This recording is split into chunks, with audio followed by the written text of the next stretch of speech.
We might be too young to have a spotted cow, but we are both diehard Packers fans. I could talk about this for hours. He was my legend. He was my quarterback one. Taysom Hill, forever in my heart. We have a kind of a reputation of being the young and diehard fans. How is that, Dr. Pepper Taysom?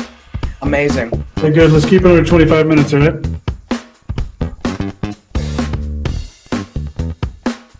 Life is great as a Packers fan. They're 3-5, 8 weeks in, coming off what we all expected would happen at Highmark Stadium in Buffalo, New York.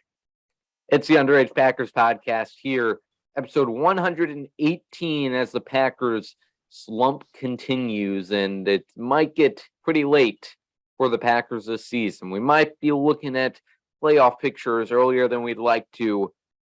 Big B, is your depression wearing off, or are you kind of just in the acceptance stage at this point? You know, ever since I touched that grass on Saturday, I have felt actually pretty good. I haven't went into my deep depression yet, so I think, you know, it's starting to set in that this Packers team is not very good, but we're going to hope for a win Sunday. Absolutely. Yeah, Rachel did wonders for you, I guess, by telling you to go touch grass. So fun talking with Rachel last week. I would say to check it out, but it's pretty pointless to watch a preview episode from a game that we know happened. Still a fun time, though. So we're going to be talking about the Bills game. So let's just kick it right off with it, because there is a lot of thoughts to have about that Bills game. First off, I think there's two very different viewpoints that I saw immediately after the game. One was, okay, we saw some solid things from this team in the second half. They only allowed 3 points to Josh Allen. Jair Alexander got 2 interceptions. They stuck to the running game even when they were down. Aaron Rodgers made some phenomenal throws to Samori Toure, Romeo Doubs. The other side of it, though, that is also a very valid take is, those 2 interceptions from Josh Allen, bad throws, and really the Bills had already won the game at that point, so they were just playing for the heck of it.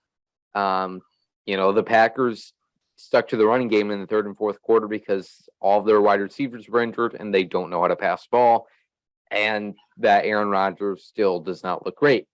Those are the two very different viewpoints. I definitely lean closer to the former, but I don't know. I'm not as optimistic as some fans are, and I'm definitely not as pessimistic as others are. Big B, where do you think you lie on that spectrum? I mean, I agree with both sides, like what they're saying. So I'm going to say like right in the middle, because, Josh Allen and the Bills kind of, like you said, we're just playing for fun in the third and fourth quarter. And, 2 interceptions were just garbage throws. Mm-hmm. But then also the Packers offense looked very, very good in the third and fourth quarter, actually sticking to the running game. So, yeah, I don't know really where I'm at, but I'm just going to say right in the middle. Yeah, and also, you did have the Robert Tonyan touchdown that was called back because of what they call offensive pass interference. It's a garbage call, and the Packers ended up not getting any points on that drive. So there's another thing in there, and if they get that touchdown, they're getting the ball back 21-27 with about, 2 minutes left or a little less than that to potentially win the game. So there's many sides to take on this Bills game. I'm still in the wait and see phase. I still think that, at the end of the season, they're not going to be great. And really, I wouldn't be surprised with any outcome. I would not be surprised if they went on a run, won 6 out of the last 9, 7, whatever, made it into the playoffs. The Vikings have their second half of the season blow up, and they go back to their rightful first place in the division. That, or Aaron Rodgers continues to play the way that he has early on this season. Now LaFleur continues to refuse to use AJ Dillon and Aaron Jones. Wide receivers keep on making mistakes. Darnell Savage keeps on playing bad, and a plethora of other defense players not playing up to expectations, but Darnell Savage deserves that bad name drop. So I could say either way. I could see them at this point ending 11-6. I could see them ending 6-11. So a lot will come out of these next few weeks. They got Detroit on the calendar next. Then they return to Lambeau Field to play the Dallas Cowboys, which Big B will be in attendance for, thanks to the Make-A-Wish Foundation. So, hey, exciting stuff for the Packers. Big B, any other thoughts you wanted to share on that Bills game? Is any other frustrations you need to get out of your system? Touching on the Robert Tonyan touchdown that was taken away, that was just that. I just don't have the energy at this point to yell at the officials. I kind of let out all my frustrations. I think last week, I don't know, that it all just blends together at this point. But Darnell Savage got to get off the field. I want to see Rudy Ford start this week versus Detroit. Probably not going to happen, or at least get more playing time because he has played so much better and at least can make tackles. Yeah. It's frustrating to see all these players on defense. I mean, Darnell Savage especially, because a lot of people did not think he was going to get his fifth-year option by the Packers. And they ended up making that choice. And it still looked like he was on a path. It didn't look like his career was completely wasted after 3 years. But, he always had flashes of what he could be, flashes to show that he was worth that first-round pick that the Packers traded up 6 spots for. But it's not looking to be that way. So ever since Mike Patton left, I mean, he hasn't developed at all. And like somebody said on the Cheesehead TV watch party during the Bills game, he has slowly become HaHa Clinton Dix without the interception numbers. Yeah, and it's true. Yeah, and what you mentioned about Mike freaking Pettin, of all people there, I think that's a really only comparison we have, is there is a lot of players that are not being in the best position, not being put in the best positions to succeed, as Matt LaFleur likes to say all the time.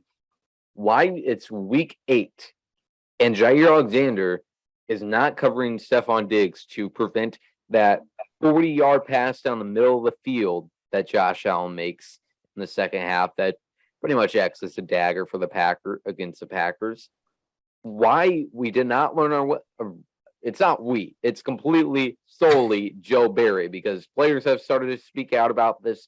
Mm-hmm. But why Joe did not learn his lesson week 1 against Minnesota and these weeks since then to not just it's pretty simple to me to put one of the best corners in the league, even though he had a shaky game against Terry McLaurin, he's still one of the best corners in the league, to not put him on the team's clear best wide receiver is mind-boggling to me. And what are you scared of? Why are you putting Jair elsewhere? And week 1, you're scared that Adam Thielen is going to go off on the opposite side of 22-year-old Justin Jefferson.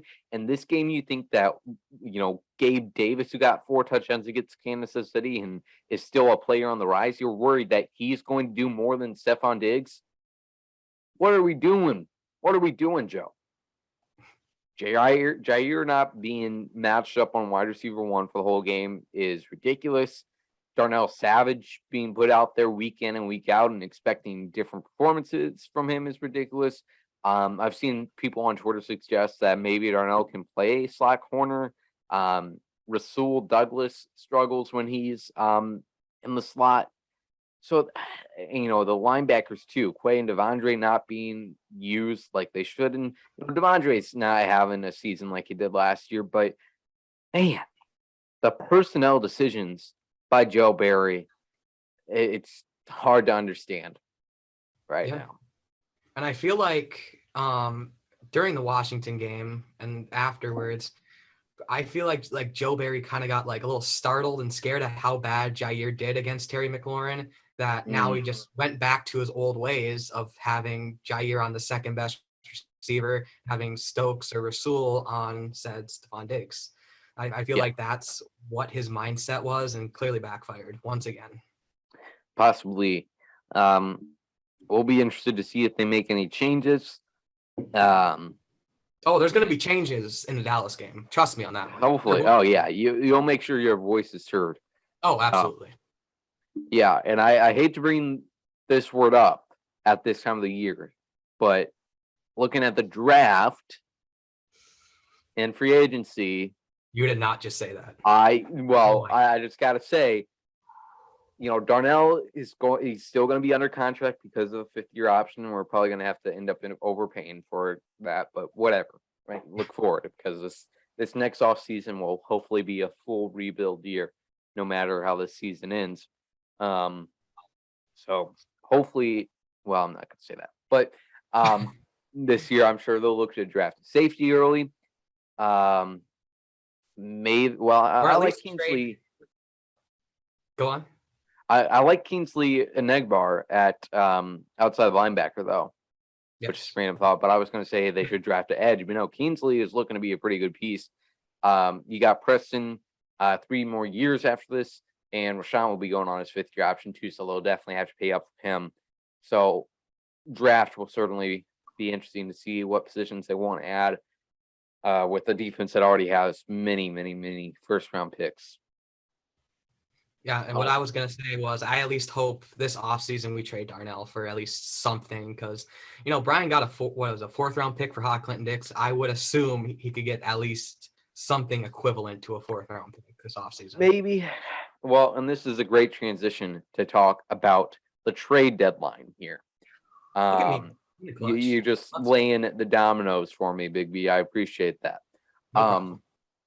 Obviously, many people were expecting the Packers, or hoping really, that they would trade for a big name wide receiver to add to this offense and ALL problems. Maybe DJ Moore would make those tackles that Darnell Savage missed. Maybe if DJ Moore was on this team, he would have stopped that or stopped the touchdowns from Josh Allen. Just maybe if the Packers weren't discriminated against from Pittsburgh in the Chase Claypool trade, maybe that will fix everything. But they don't make a move, and as we found out from Aaron Rodgers, him and Gutekunst kind of talked about some possible moves this week, and the Packers were willing to be aggressive, but in the end, they were not willing to overpay, which has been the case time and time again.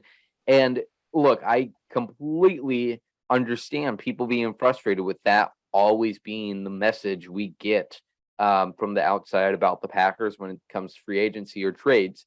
It was the same message we got with Khalil Mack back in 2018, so many wide receivers over the years.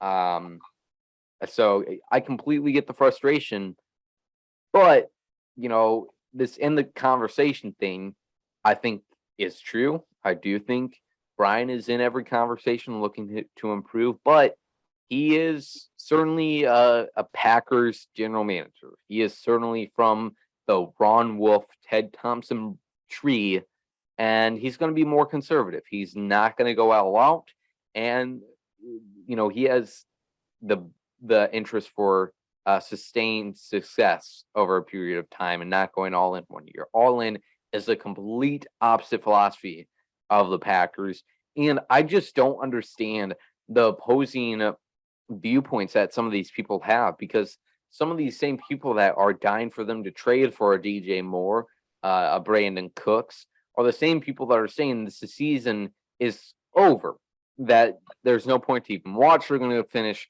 3-14. So I don't know if they think a wide receiver will fix all those issues, but the Packers will be digging themselves in even more of a hole, because the idea from the Packers this offseason, like I said earlier, should be a complete rebuild. So why it would seem to be a good idea to fork over a 2nd-round pick for a player, even a Chase Claypool, who's on his rookie contract, the 2nd year of his rookie contract. Like, I don't think that's a really smart move to make an all-in type move, because at the trade deadline, which is kind of overhyped anyways, but this year a lot of fireworks, you're either a buyer or you're a seller. The sellers, they know their season is done, and they are trying to gain as much draft capital as possible for future years, and you don't need me to tell you this. The buyers are looking to go all in. They're looking for that final piece for their team. Like you saw that with Minnesota. I think in their minds, this is their best Super Bowl opportunity that they've had in years. They don't know how many other times they're going to have in the next few years to have a young Justin Jefferson in his prime. Kirk Cousins playing the best he's ever had, which is a pretty low bar.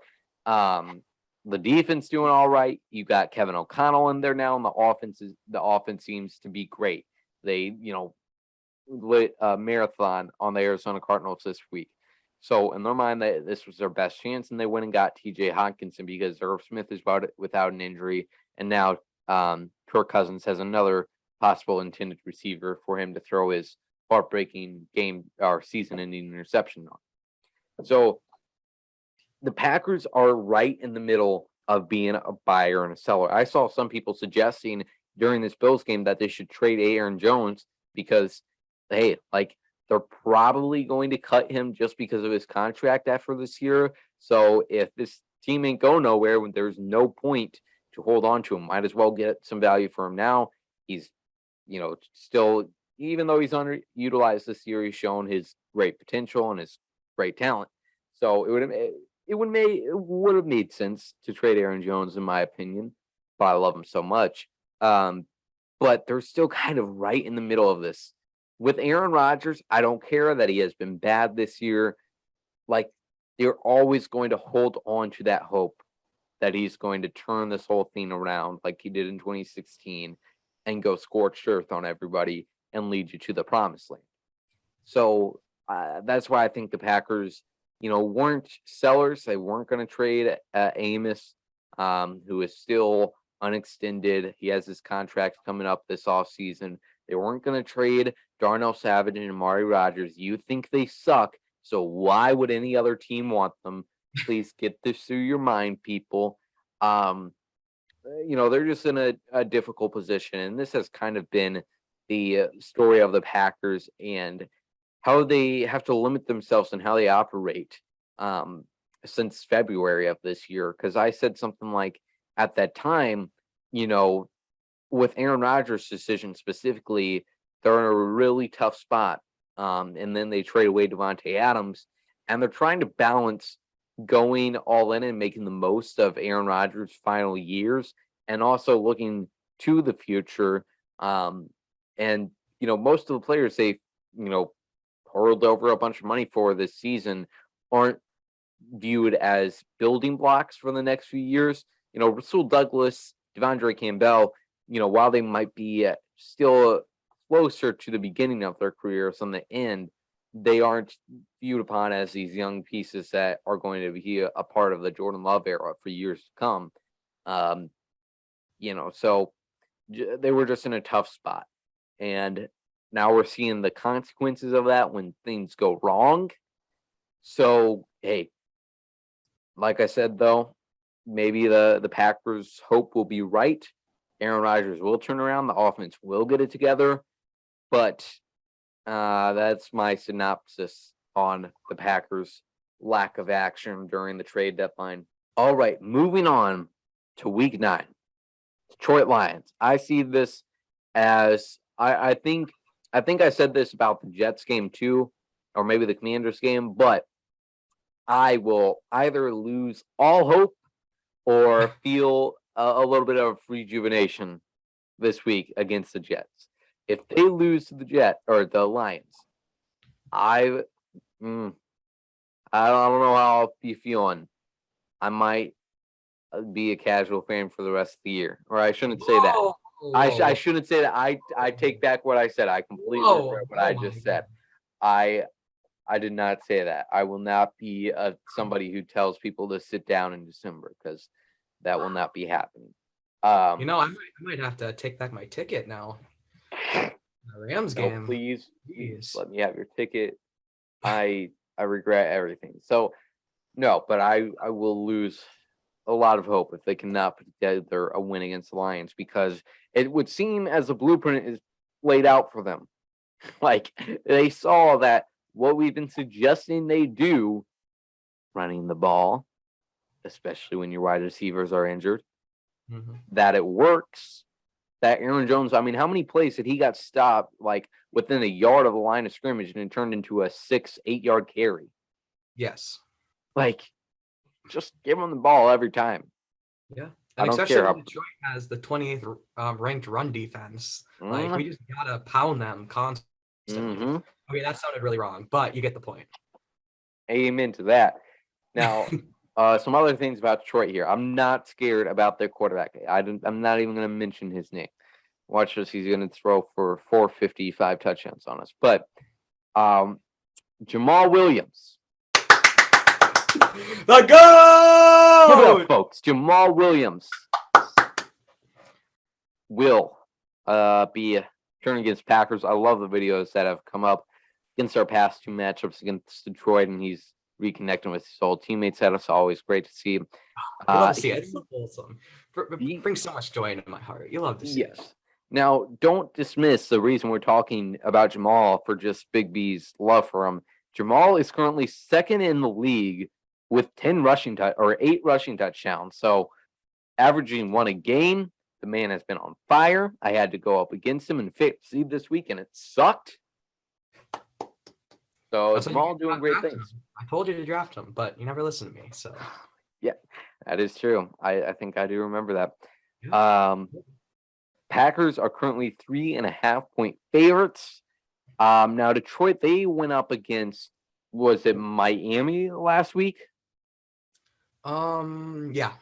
Miami. Okay, they went up with Miami. I just had to make sure I'm thinking of the right game. Final score was 31-27, and it was pretty close until the third quarter. It was tied, or no, it wasn't tied going into it, but the Lions had a 27 to looks like 17-point lead at halftime, and then Miami scored 14 points in the second half.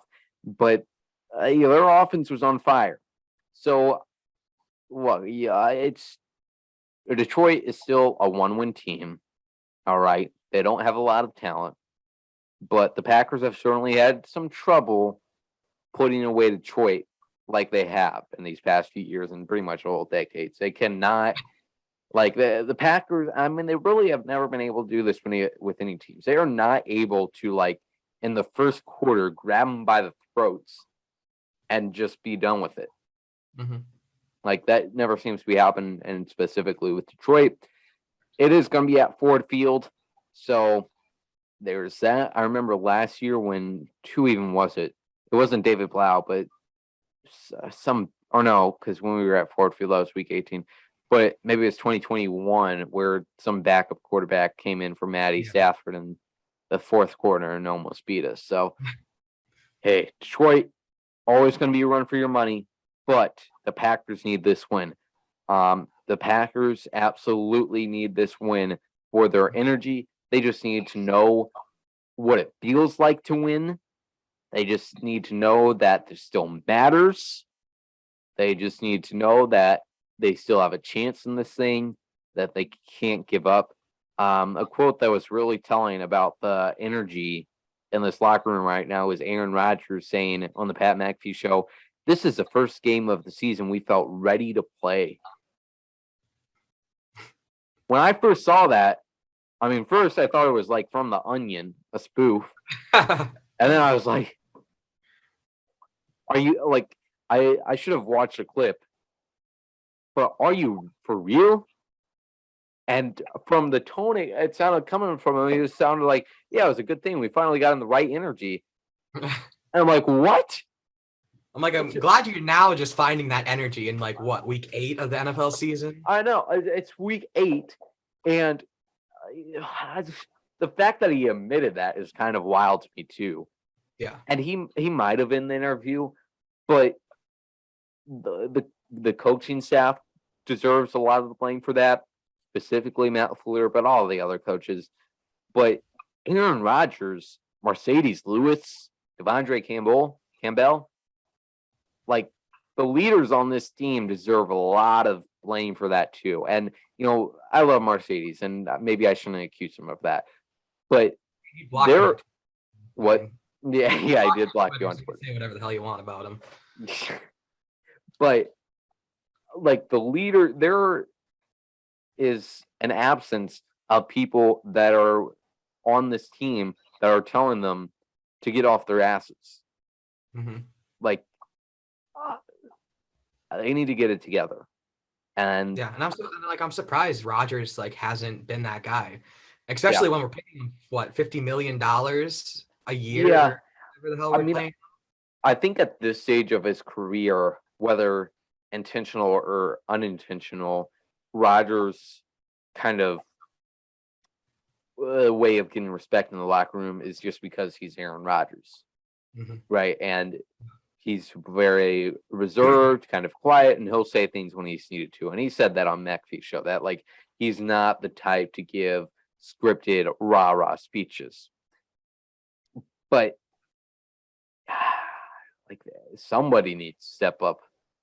Apparently the Packers got to hire me because I'll give the best damn speech every Yeah. single week in that locker room. I don't know, man. Need some more energy.